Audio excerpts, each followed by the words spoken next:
హల్లెలూయా.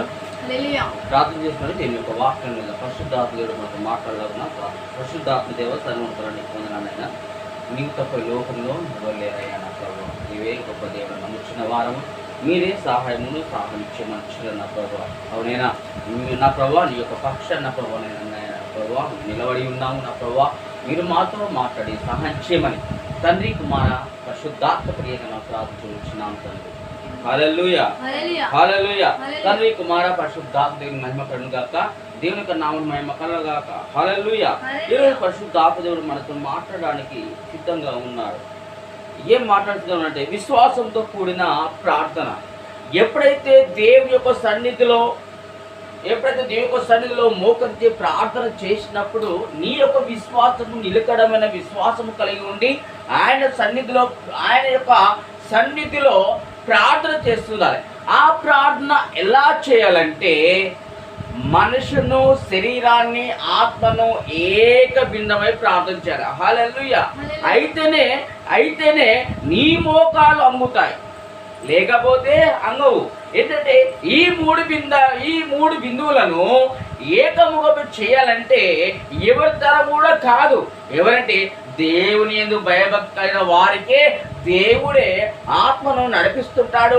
ఆత్మ చేత ఆయన ఒక పరిశుద్ధాత్మ యొక్క కుమ్మరించబడుతుంది కనుక ఆ యొక్క మూడు బిందువులే ఏకత్వమై ఉండి అప్పుడు మోకాలను ఆయన పరిశుద్ధాత్మ దేవుడే అర్పిస్తాడు. హల్లెలూయా.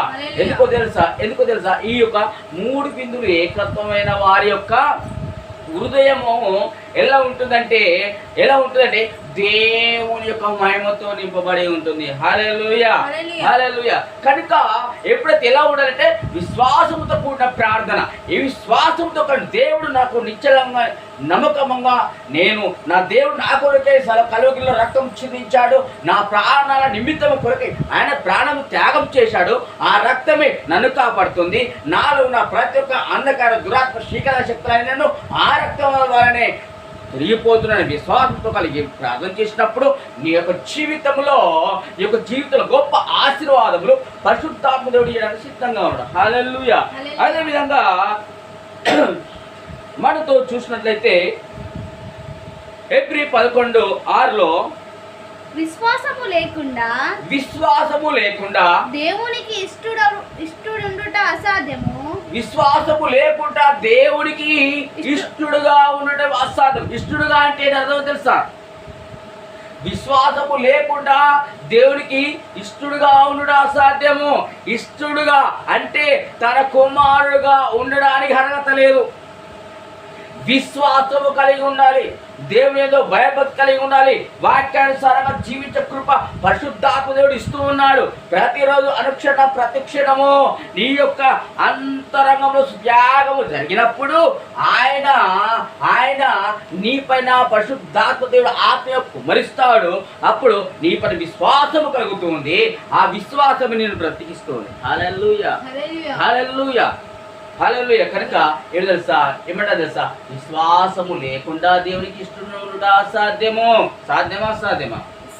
విశ్వాసము ఉన్నాను జీవించినప్పుడే దేవుడికి నువ్వు విశ్వాసంగా ఉంటావు. దేవుడు నా కుమారుడు అని పిలుస్తూ ఉంటాడు. హల్లెలూయా హల్లెలూయా. దేవుని యొద్దకు వచ్చువాడు ఆయన ఉన్నాడనియు తాను వెదుకు వారికి ఫలము దయచేయవాడనియు నమ్మవలెను కదా. దేవుని యందు దేవుని దగ్గరికి వచ్చినప్పుడు నువ్వు మోకరించి ప్రార్థన చేసినప్పుడు ఆయన ఉన్నాడని నువ్వు నమ్మునప్పుడు నాకు ఫలములు ఇస్తాడని నమ్మినప్పుడు నా మాటలు వింటాడు, నా మాటలకు ప్రశ్న జవాబులు అందిస్తాడని నువ్వు విశ్వాసము చేత ప్రార్థన చేసినప్పుడు అప్పుడు నీకు ప్రతిఫలముగా ఇస్తూ ఉంటాడు కదా. అది నమ్మగలను కదా? నమ్మాలా లేదా? నమ్మగలనే కదా? నమ్మాలి.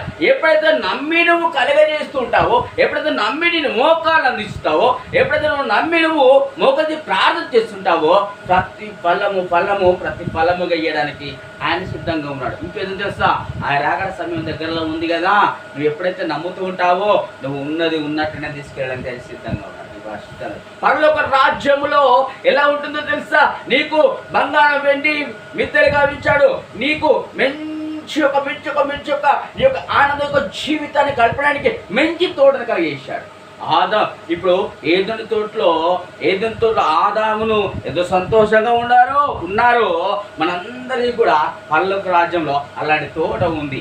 అక్కడ ఏముంటుంది తెలుసా? అక్కడ ఏముంటుంది? పళ్ళు కొడుకుడు ఉండదు. ఉంటుందా? ఉండదు. ఏడుపు ఉంటుందా? ఉండదు.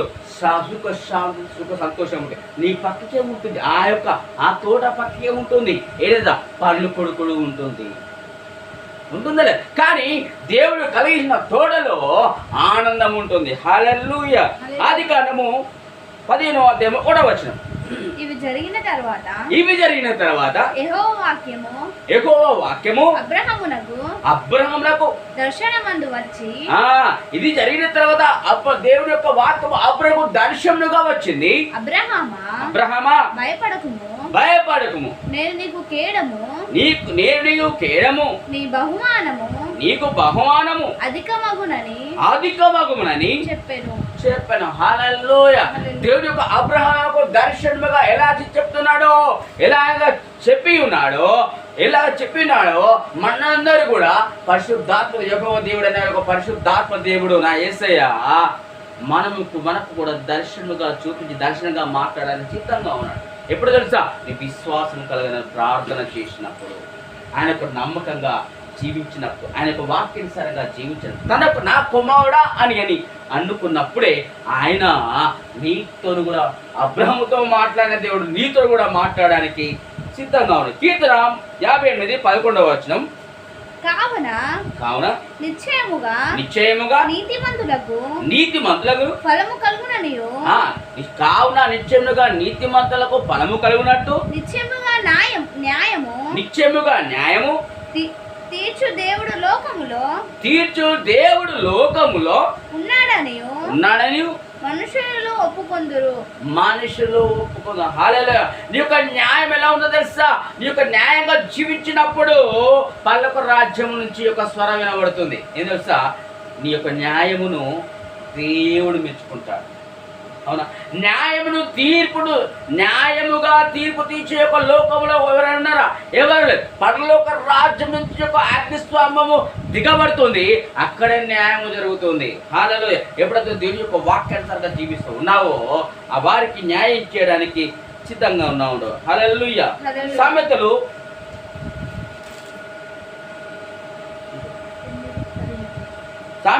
8వ అధ్యాయము. నన్ను ప్రేమించు వారిని నేను ప్రేమించుచున్నాను. నన్ను ప్రేమించిన వారిని నేను ప్రేమిస్తున్నాను. నన్ను జాగ్రత్తగా వెతుకువారు నన్ను కనుగొందురు. హల్లెలూయా. నన్ను ఎవరైతే ప్రేమిస్తున్నారో, నన్ను ఎవరైతే ఇష్టపడుతున్నారో, నన్ను ఎవరైతే నమ్ముతూ ఉన్నారో వారికి నేను తోడుగా ఉన్నాను. హల్లెలూయా. నన్ను ఎవరైతే ప్రేమిస్తున్నారో నేను వారిని ప్రేమిస్తున్నాను. నన్ను ఎవరైతే ఇష్టపడుతున్నారో నేను వారిని ఇష్టపడుతున్నాను. ఇంకేం తెలుసా? ఇంకేమన్నా ఇక్కడ? నన్ను జాగ్రత్తగా వెతకాలి. హల్లెలూయా. నన్ను జాగ్రత్తగా వెతుకోవారు నన్ను కనుగొందురు. హల్లెలూయా. అయితే అక్కడ పరిశుద్ధాత్మ దేవుని యొక్క జాగ్రత్తగా వెతకాలి. హల్లెలూయా. ఈ యొక్క నన్ను ప్రేమిస్తున్న వారు నేను ప్రేమిస్తున్నా అన్నాడు కదా. నన్ను జాగ్రత్తగా ఎత్తుకోవారికి నన్ను కనుగొందురు అంటున్నాడు అక్కడ.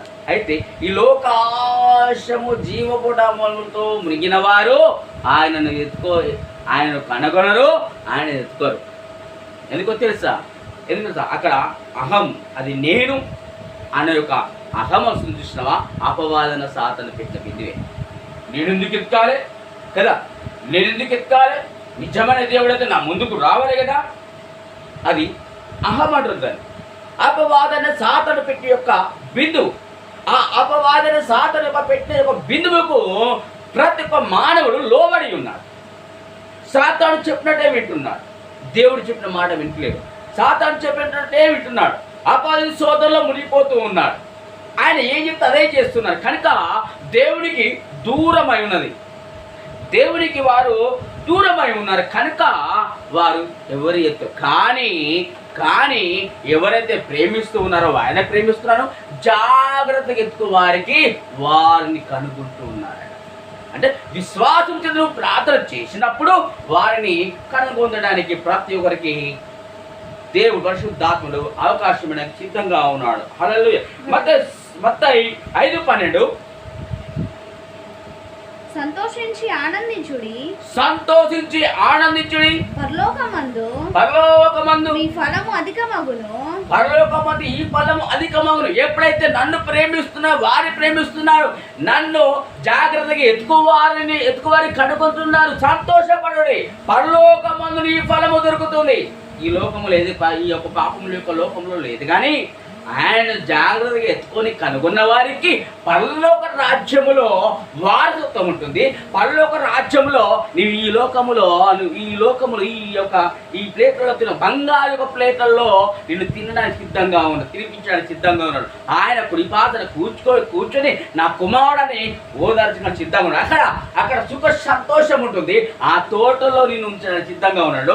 దూతల చేత నిన్ను ఆయన స్తుతించే యొక్క కృప నిన్ను దూతగా మార్చడానికి సిద్ధంగా ఉన్నాడు.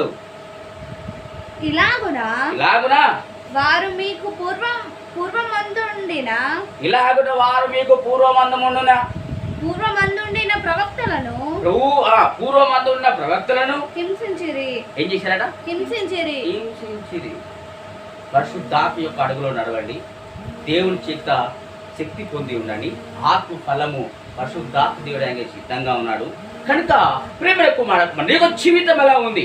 ఆయన నువ్వు భయభక్తి కలిగి ఉన్నదా? విశ్వాసం చేత నువ్వు ప్రార్థన చేస్తున్నావా? ఈ యొక్క నిలకడ విశ్వాసం ఉందా? ఇంకోటి తెలుసా, ఈ యొక్క 3 యొక్క బిందువులు ఏకత్వమై ఉన్నప్పుడు ప్రార్థన చేస్తూ ఉన్నప్పుడు పరలోక రాజ్యంలో ఒక వారసత్వం ఉంటుంది. ఏం తెలుసా? మనసు, శరీరము, ఆత్మ. ఈ 3 ఒక్కటే. కానీ ఇక్కడ ఏం చేస్తాడు? అపవాదన సాతాను వేరు చేశాడు. అవునా కదా? వేరు చేశాడు. శరీరము దేవుడు దిద్దినదే, మనసు చిత్తమును దేవుడు పెట్టింది, ఆత్మ బిందు దేవుడిది వచ్చింది. అది అన్ని దేవుడే. కానీ అపవాదు 2 లాక్కుంటున్నాడు. 2 లాక్కొని ఆ యొక్క ఆత్మ బిందును కూడా ఆయన పరిశుద్ధాత్మ దేవుని యొక్క ఆత్మ బిందువు కూడా పరిశుద్ధాత్మ దేవునికి దూరంగా అపవాది చేస్తుంది. కనుక ప్రేమ కుమారత్మ ఈ యొక్క జీవితం ఎలా ఉంది?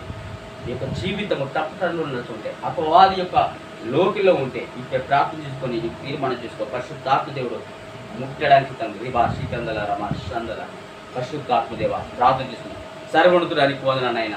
ఈ కృప నిరంతరమును గాక, ఈ యొక్క శక్తి మహిమతో నింపబడిన గాక, ఈ యొక్క ఆత్మ ప్రతి ఒక్కరి పైన దించుని గాక, ఈ యొక్క శక్తి చేత, ఈ యొక్క బలం చేత.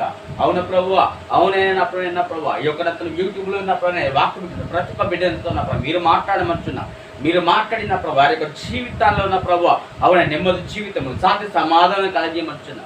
అవును అపవాది చేత పీడించిన ప్రతి ఒక్క బిడ్డన్న ప్రభునైనా నీ యొక్క సన్నిధికి నడిపించమనుచున్నా.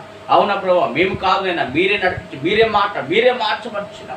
అవునైనా మీరే సహాయం చేయమని తండ్రి కుమార పరిశుద్ధాత్మ త్రియేకనామములో ప్రార్థించి అడుగుచున్నాం తండ్రి.